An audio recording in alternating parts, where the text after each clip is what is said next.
శ్రీగురుభ్యో నమః. నమో దేవ్యై మహాదేవ్యై శివాయై సతతం నమః. నమః ప్రకృత్యై భద్రాయై నియతాః ప్రణతాస్మతాం. శృతిస్మృతిపురాణానాం ఆలయం కరుణాలయం నమామి భగవత్పాదం శంకరం లోకశంకరం. అర్చనకాలే రూపగత, సంస్తుతికాలే శబ్దగత, చింతనకాలే ప్రాణగత, తత్వవిచారే సర్వగత. ఓం ఐం హ్రీం శ్రీం శ్రీమాత్రే నమః. ఓం ఐం హ్రీం శ్రీం శ్రీమాత్రే నమః. ఓం ఐం హ్రీం శ్రీం శ్రీమాత్రే నమః. ఓం ఐం హ్రీం శ్రీం శ్రీమాత్రే నమః. ఓం ఐం హ్రీం శ్రీం శ్రీమాత్రే నమః. ఓం ఐం హ్రీం శ్రీం శ్రీమాత్రే నమః. ఓం ఐం హ్రీం శ్రీం శ్రీమాత్రే నమః. ఓం ఐం హ్రీం శ్రీం శ్రీమాత్రే నమః. ఓం ఐం హ్రీం శ్రీం శ్రీమాత్రే నమః. ఓం ఐం హ్రీం శ్రీం శ్రీమాత్రే నమః.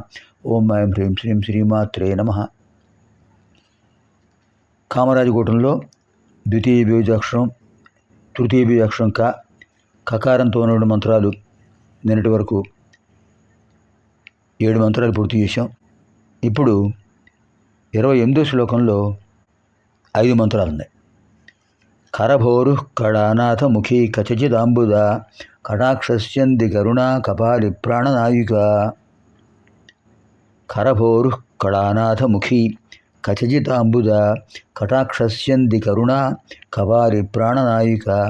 కరభోరు ప్రథమం, కళానాథముఖి ద్వితీయం, కచజితాంబుద తృతీయం, కటాక్షస్యంది కరుణ చతుర్థం, కపాలి ప్రాణనాయిక పంచమం. పంచపది అయం శ్లోక. ఇందులో 5 పదాలు ఉన్నాయి. కరభోరు. కరభోరు అందమైన ఊరు భాగంలో కలిగిన వారు. శంకర్ల వారు అమ్మవారి యొక్క అద్భుతమైన లావణ్యాన్ని ప్రతి శ్లోకంలోనూ వర్ణించారు సౌందర్యలహరిలో. అలా అక్కడ సౌందర్యలహరిలో ఉన్నటువంటి విశేషమైన వర్ణనలు ఒక్కొక్క నామంలో కూడా కనిపిస్తాయి. అదే కరభోరు. కరభోరు ఇక్కడ విశేషం ఏం చెప్పారంటే, కరభ ఇవ ఊరు యస్యాస తథా మణిబంధాత్ ఆకనిష్టం కరస్య కరభో బహిః. మణిబంధం నుంచి మణికట్టు నుంచి చేతి వరకు ఉన్నటువంటి కరభం అంటారట. ఈ ఆకారంలో ఉన్నటువంటి ఊరు భాగంలో కలిగినవారు ప్రారంభంలో స్థూలంగా ఉంటాయి, క్రమంగా తగ్గుతూ వస్తాయి. ఇది కరభం. అటువంటి అద్భుతమైన స్వరూపం కలిగిన వారు కరభోరు. కళానాథముఖి. కళానాథముఖి. కళ అంటే ఏమిటండి? ఆవిడ ముఖం చాలా కళగా ఉంటుందండి అంటారు. ఏమిటి కళ? ఒక విశేషమైన నైగనిగ్యము, తాళతళ్యము, మెరుపు. ఈ మెరుపులు ప్రత్యేకంగా సౌందర్య పోషక పదార్థాల వల్ల వచ్చేది కాదు. సహజమైన సౌందర్యం. వాళ్ళు ఎటువంటి అలంకరణ చేసుకోక్కర్లా, సహజ సౌందర్యం కనిపిస్తుంది కొంతమంది ముఖాల్లో. అది కళ. ఈ కళలు సృష్టించింది ఎవరు? అమ్మవారే. అందుచేత ఇక్కడ ఏం చెప్పారు? కళానాథముఖి. కళానాథముఖి. కళలన్నిటికీ నాథులు ఎవరండి? చంద్రుడు. పూర్ణిమ నాడు సకల కళా సంపన్నుడవుతాడు, షోడశ కళా పరిపూర్ణుడవుతాడు. ఆ చంద్రుడికి ఈ కళలు అనుగ్రహించింది ఎవరు? అమ్మవారే. అంటే కళానాథుడు అంటే చంద్రుడు. చంద్రుడు యొక్క గుణం ఏమిటి? ఆహ్లాదకరత్వం. యథా ప్రహ్లాదనాచంద్ర తపనో యథా. అందరినీ ఆనందింపజేస్తాడు. అటువంటిది ఆయన వర్ణం, చంద్రవర్ణం. చది ఆహ్లాదే.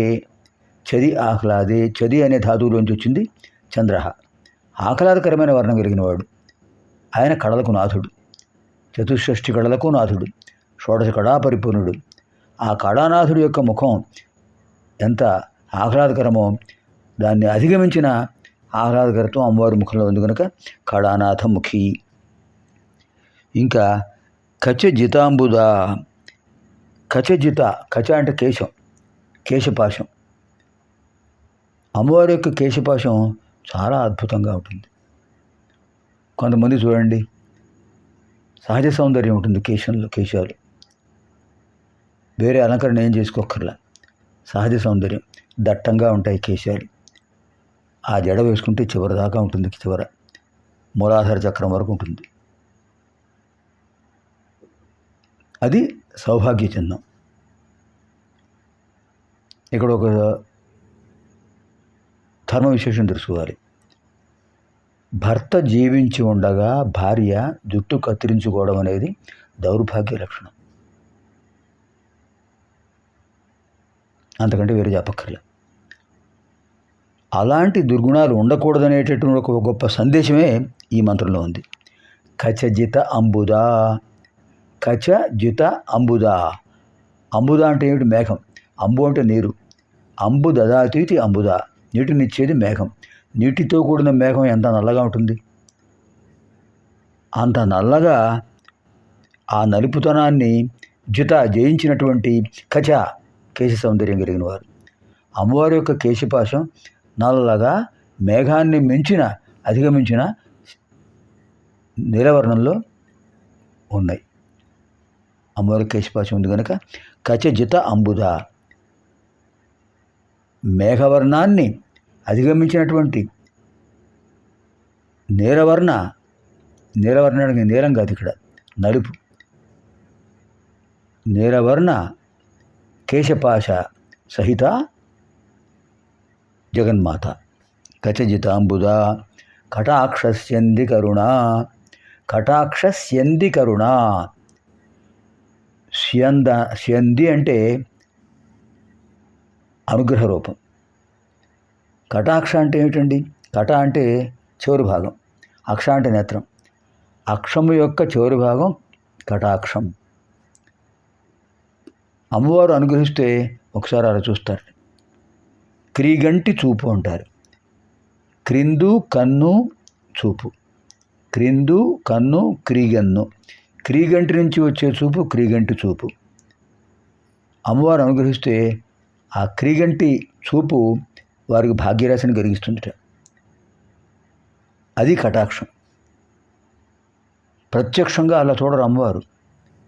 అమ్మవారు అనుగ్రహిస్తే సుఖీ భవ అని క్రీగంటి చూపుతోనే అనుగ్రహిస్తారు. కటాక్షస్యంది కరుణ.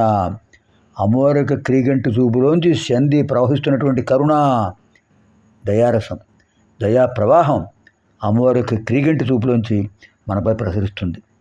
అలాంటి అనుగ్రహ ప్రసారం కోసం మనం ప్రార్థించాలి అమ్మవారిని.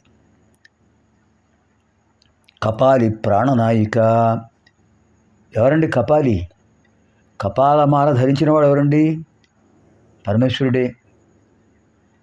కపాలమాలధారి. కపాలమాల ధరిస్తుంటాడు ఆయన.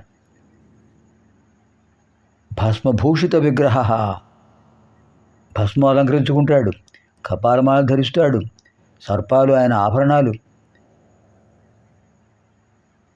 నిజంగా ఆ విగ్రహాన్ని, ఆ రూపాన్ని చూస్తే భయపడుకుంటూ ఉంటారు ఎవరన్నా? సర్వహాపి భీతభీతో భవతి పరంతు అంతరార్థం కిం భవతి? ఏమిటి అక్కడ అంతరార్థం? ప్రతి వ్యక్తి కూడా ఈ స్థితిలోకి రావాల్సిందే. కండరాలన్నీ లేవండి, బలహీనం అయిపోతాడు. కండరాలన్నీ వీళ్ళ వృద్ధాప్యం వచ్చేసింది. కండరాలు ఏవి కనిపించట్లేదు. మాంసభాగం కనిపించట్లే. అస్థి భాగం ఉంది, అస్థి పంజరంలా ఉన్నాడు. అక్కడ అందం ఉంటుందా? ఉండదు. పైన కండరాలు ఉన్నప్పుడే కదా సౌందర్యం. నిజానికి పైభాగాలు ఏం లేవు, అస్థిపంజరాలు ఉన్నాయి. ఒక స్త్రీ యొక్క అస్థిపంజరం ఉంది, ఒక పురుషుడు యొక్క అస్థిపంజరం ఉంది. ఆ అస్థిపంజరం నుంచి ఆ అస్థిపంజరం స్త్రీదా పురుషుడా గ్రహించగలమా? అస్థిపంజరాన్ని ఒకటే, మనలో ఉన్న ఆత్మతత్వం ఒకటే. అంచేత ఆ స్థితికి చేరుకుంటారు ప్రతి వాళ్ళు అనే ఒక సందేశాన్ని ఇస్తాడు పరమేశ్వరుడు. జాగ్రత్తగా ఉండండి. అటువంటి వాడు కపాలి. కపాలం బిభర్తీతి కపాలి. కపాలాన్ని ధరిస్తాడు కనుక ఆయనకు ప్రాణనాయిక, ఆయనకు ప్రాణేశ్వరి అమ్మవారు. అర్ధశరీరతత్వం, అర్ధనారీశ్వరతత్వం, వాగర్ధావివ సంపృక్తం, శబ్దార్థంలో కలిసి ఉంటారు. వామభాగం అమ్మవారు, దక్షిణ భాగం అయ్యవారు. అదే కపాలి ప్రాణనాయిక, పరమేశ్వరుడు ప్రాణనాయిక అమ్మవారు. ఓం ఐం హ్రీం శ్రీం కరభోరవే నమో నమః. ఓం ఐం హ్రీం శ్రీం కళానాథముఖ్యై నమో నమః. ఓం ఐం హ్రీం శ్రీం కచజితాంబుదాయై నమో నమః. ఓం ఐం హ్రీం శ్రీం కటాక్షస్యంది కరుణాయై నమో నమః. ఓం ఐం హ్రీం శ్రీం కపాలి ప్రాణనాయికాయై నమో నమః. పునర్మిలామः ఆగామిని కార్యక్రమే. స్వస్తి.